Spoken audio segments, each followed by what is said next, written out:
Mobley. Steal by Mitchell. Mitchell with a pick six. The Cleveland Cavaliers won again, and not only did they win, they dominated the Milwaukee Bucks, who were freshly coming off winning the NBA Cup in Vegas. I know Damian Lillard didn't play in this game, but the Cavs just absolutely steamrolled what was the hottest team in the league over the last month. At a certain point, as the Cavs continue to win, the media has to talk about them. I mean, we're talking about 24-4. They are almost on pace for a 70-win season, and they are showing no signs of slowing down. Even when key guys get hurt like Isaac Okoro, other guys are able to step right in.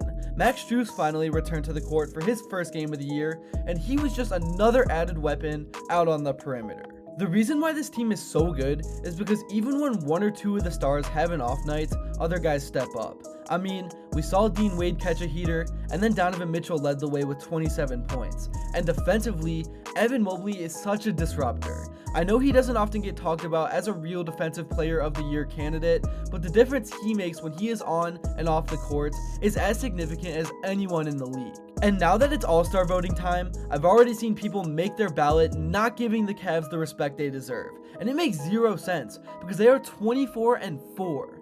The Cavs have 4 All-Stars and 3 All-Star starters, and I don't care what argument you make against it. But that's not what I want to talk about in this video. I want to talk about the dominating win over the Bucks, I want to talk about the return of Max Strus, and what he means for this team moving forward, and so much more. But before I begin, I would really appreciate it if you would drop a like and subscribe. It only takes 5 seconds, plus you can always change your mind. We are on the road to 40,000 subscribers, and with your support, I believe that we can get there super fast. Alright, so the Cavs, as I said, beat the Bucks 124-101. This was a game that Cleveland had in control from start to finish. They were swinging the ball around, Dean Wade was red hot from 3, Caris LeVert hit a few big momentum shots, and all the Cavs starters were in double figures scoring wise. Mitchell and Garland combined for 43 points, but really they kind of got to coast in this game, something that they never got to do last year. The role players just played so well, and Mobley and Allen made life super difficult on Giannis, who had 33 points on a night where he would have needed 50 to give the Bucks any chance to win. I always laugh at people when they say the Cavs won't beat the Bucks in the playoffs, because this team is built to dominate Milwaukee, and they have over the last 3 years. Obviously the Celtics is a different story, but the Bucks are the last team you should be worried about as a Cavs fan. They match up so well in every position. Basically, Dame and Giannis have to score 80 points for them to even be in the game. Anyways, I just really have been blown away with the Cavs' depth this season. Just as we all started to think Ty Jerome was coming back down to earth, he started hitting threes again. And now with Strus back, he's only going to be asked to play 10 minutes a game, and the return of Strus also will limit George Niang's minutes as well. I think for Niang, he should play 2 minutes a game, and based on his first 2 shots, that's how the rest of his minutes should be decided. Because when he's hot, he's such a fun player, but when he's not making threes, he's utterly useless, and there are so many other guys that belong out there other than him. And one thing about Max Strus that I love is how he is just a shot chucker.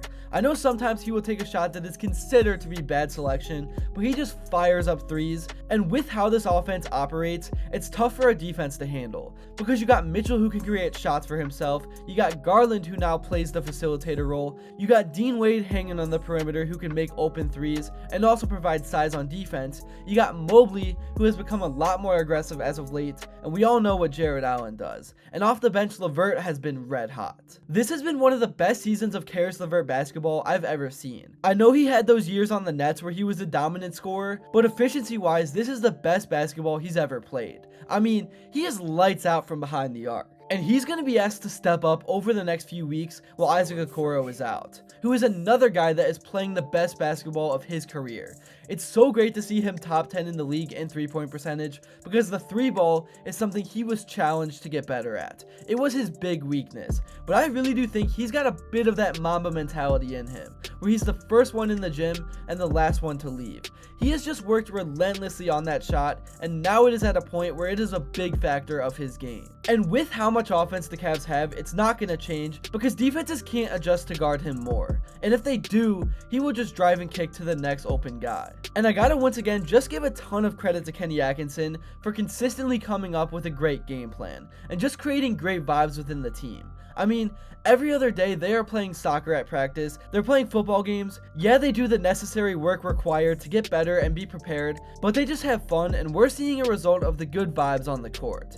This team is playing free, they aren't afraid to make mistakes, and now they are dropping 100 points in 3 quarters on the Bucks. And the reason why this run is not a fluke, and the reason why I think the Cavs can beat good teams in the actual playoffs, is because when 1 or 2 guys go cold, the offense won't become stagnant. Mitchell can always take over, Garland can create his own shots, you know Strus will let it fly, you can change up the game plan and attack through Evan Mobley, Karis LeVert can go in attack mode, we've even seen Ty Jerome at times take command of the offense, and then anything added from a guy like Dean Wade or Isaac Okoro is a bonus. I know the Celtics are loaded across the board, especially at the front of their roster, but I do think the Cavs are deeper and have more weapons. So if they can stay healthy, I think the Cavs right now are slightly better.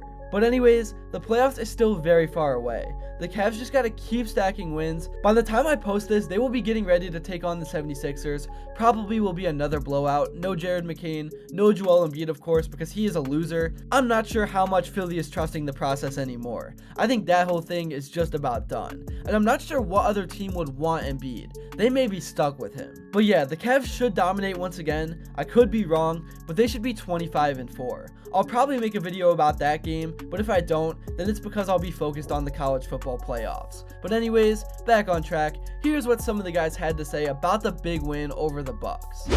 Man, yeah, you got the defense, and if he makes threes like that, can I say this? You're like unstoppable. Like if he can lock up like he locks up, and then getting the 3 ball going, it's really hard. It's you don't find many guys in the league that can defend like him. I mean, you saw him stand up Giannis in the first half on that ISO and took it from him.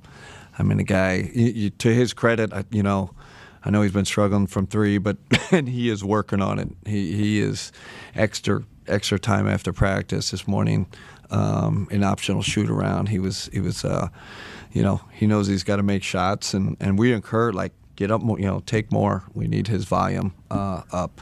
Dean has had his role constantly fluctuate. He's been in the starting lineup, out of the starting lineup, low minutes, high minutes. How do you describe the impact that he's had on you guys during this start? I mean, he does defensively. I think before I got here, I didn't realize the defensive player that he was. And I think seeing the hard work that he's put into it, being there, being a rebounder, using his length, not fouling. And then also we try to tell him, like, hey, shoot every time we touch the ball. He made a great pass to J.A. in the paint after a shot fake in the corner. So I don't care. You need to shoot that. Like, you know what I mean? Like, just continue to get shots up. And the other night he was 0-7 or whatever it was. And then look at a night like tonight, 5 or 6, whatever it is. So, like, that's what we need from him. Space the floor, play with space, setting high screens. You got to make a decision. You double me, he's wide open. If you go back to him, now I'm downhill. So, he provides that for us, and it's great to see him consistently, be that. That's really all I have for this video. Thank you all so much if you made it to this point, and if you enjoyed it and haven't yet, please be sure to drop a like and subscribe, because your support truly does mean the world. And also, let me know what you would like to see next, and until then, I will see you all later.